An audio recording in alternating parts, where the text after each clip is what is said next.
Welcome to this episode of the Deep Dive podcast. Is speaking the superpower of the future? Ever trip over your own words when you're trying to write? Like you just want to, I don't know, just say it and have it like appear on the page. I know, right?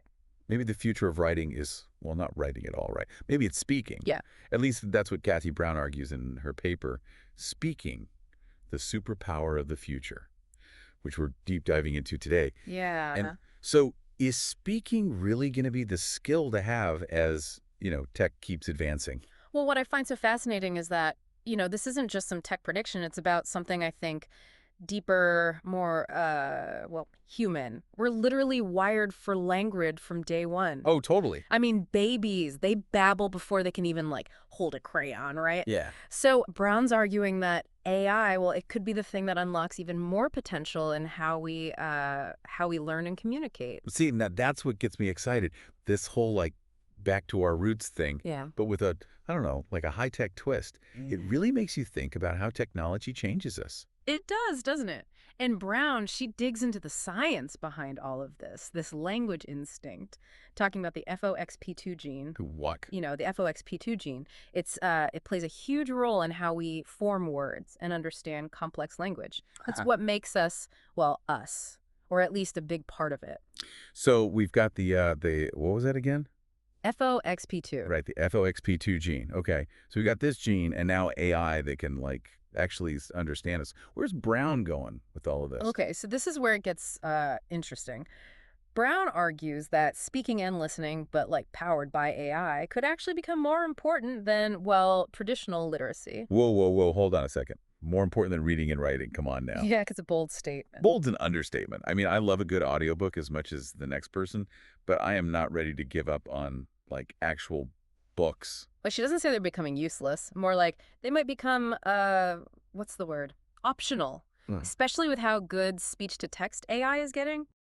Okay, so how does this actually work in real life? Are we all just going to be talking to our computers all day? Well, honestly, that kind of stresses me out just thinking about it. You laugh, but it's closer than you think. Mm-hmm. And it's not just about talking to computers, right? Think about education. Okay. Brown talks about this program, Book Creator. So imagine a student, maybe they struggle with writing, maybe dyslexia or some other thing. Right. But with this, they can speak their story, whatever they want to say, and it just, poof, appears on the screen, like magic. Okay, that's cool. That's seriously cool. I can see how that would be so good for, anyone who finds it hard to get their thoughts down. So is this a convenience thing? Or are there, deeper benefits to this whole speech-to-text thing? That is the question. And Brown, well, she says it's bigger than just convenience. She points to this research from, the University of Sydney. And basically, it shows that students who use speech-to-text, they're more engaged. And they see it as, a less scary way to get better at writing. That actually makes a lot of sense. Yeah. I mean, even for me, sometimes just the act of typing, it's almost like a roadblock for my ideas. It's weird. Isn't it? The keyboard's a filter between my brain and, getting the words out. And that's exactly it. Now imagine if you're someone who struggles with handwriting or spelling, right? Speech to text, it just removes that whole obstacle. You're free to express yourself however you want. It's like everyone gets a voice and it gets heard. But even beyond that, there's something kind of powerful about how immediate it is. You say something and boom, it's written. And let's not forget about the instant feedback. You can listen to your words, hear how they sound, and make changes on the fly. It's like having a personal editor right there with you. Okay, now that's a game changer. Yeah. Especially for anyone learning a new language. It's like having a personal tutor, like you said, right there with you.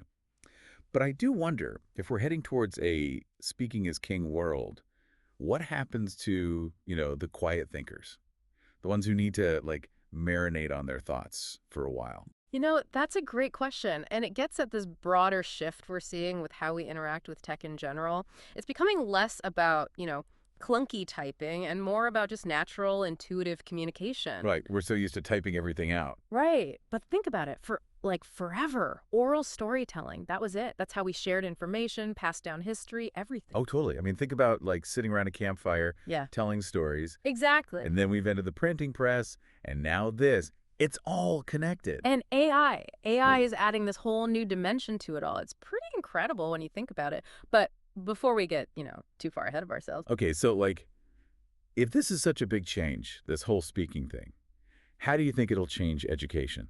Like, how do we even prepare for that? It's huge, right? Yeah. And this paper, it really makes you rethink what literacy even means. I mean, reading and writing have always been like the thing, but what if in the future they're not? It's kind of mind-blowing. Yeah, when you put it like that, it is. Yeah. But the more we talk about this, the more I'm thinking maybe it's not about replacing reading and writing, but like expanding the definition. Yeah. Right. Exactly. Think about it. Someone who's, say, visually impaired or has trouble with, using their hands, being able to learn by listening, to work, to connect, that could change everything for them. No, totally. It's about making sure everyone has the same opportunities, whatever their, differences might be. Right. Giving everyone a voice and making sure that voice is heard. I mean, imagine a classroom where a kid who used to have a hard time keeping up, now they can speak their mind, share their ideas. That's powerful. Right. It's like education becomes, I don't know, fairer, more equal. And it's bigger than just school, right? Think global. Speech-to-text AI could break down language barriers. People from different countries, different cultures, they could communicate so much easier. Whoa. Okay, yeah. Like the world gets a little smaller, a little more connected. I do wonder, though, with all this AI and speech, what happens to teachers? Yeah, a lot of people are asking that. Because it's such a human job, right? It is. Yeah. And some worry that teachers will, be replaced. But this paper actually says the opposite. It says teachers can focus less on, like, the mechanics of things and more on, critical thinking, creativity, all that good stuff. So instead of just, like, delivering information, it's more about guiding, inspiring, Exactly. sparking that love of learning, which is awesome, but also kind of a big responsibility. It is a shift. But think about it. Less time grading papers, more time for real discussions, getting kids curious, really tailoring things to each student. Pretty amazing. That's the dream, right? But it's going to be tricky, this shift. Oh, for sure. And Brown, she acknowledges that, like one of the biggest hurdles, making sure everyone has access to these tools. Can't have a new digital divide. No, absolutely not. That's so important. And then there's data privacy, security, all that. Especially with kids' information. You got to be so careful. It's like, yeah, there's incredible potential, but also potential problems. Right. We have to be responsible. Absolutely. But in all the excitement about AI and speech, let's not forget, like, the basics. Reading, thinking critically, writing a good argument, those will always matter. So the balance. Yeah. Not one or the other, but both. Exactly. You want kids to have every tool in their toolbox, right? Yeah. Ready for whatever the future throws at them. Speaking of the future, Brown ends on a pretty thought-provoking note. She writes, "The past has indeed become our future." What do you make of that? Huh. It's, well, it really makes you think, doesn't it? It's like, even with all this new tech, we're coming back to something essential, something human, the power of our own voices. It's like oral storytelling is having, I don't know, a comeback, just like supercharged by AI. Do you think that's going too far? Going too far? No, I don't think so. Think about it. We could use AI to, like, actually capture and save all these stories that, I don't know, might have just disappeared, you know? Imagine, like, students interviewing their grandparents, getting those family stories down, and then, boom, they use speech to text, and suddenly it's a digital archive. Wow. Oral history projects, but on a whole new level. I don't know why, but that really gets to me. It's like giving a voice to people from the past. And it's not just history, right?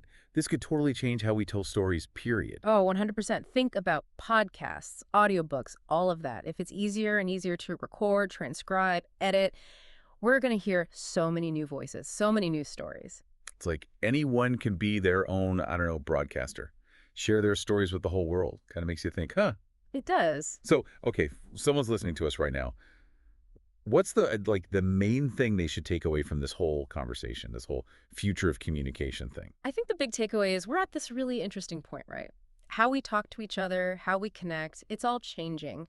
AI is giving us these incredible tools, but we have to be smart about using them. It's like that saying, with great power. Right. It's not just the tech, it's how we use it. It's got to be for everyone. Okay. Yeah, I'm with you on that. So yeah, this new era of communication, we should be excited about it, but we also need to think critically. Ask the tough questions.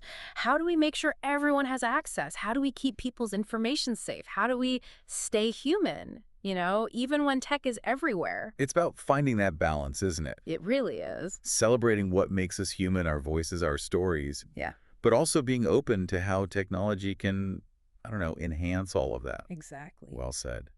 Well, I don't know about you, but I'm excited to see, or I guess hear, what the future sounds like. Me too. Yeah. It's going to be an interesting one, that's for sure. Stay tuned for more Deep Dive podcasts. The Deep Dive podcast is an educational podcast focusing on technology and AI, produced by Kathy Brown, virtualteacher.com.au.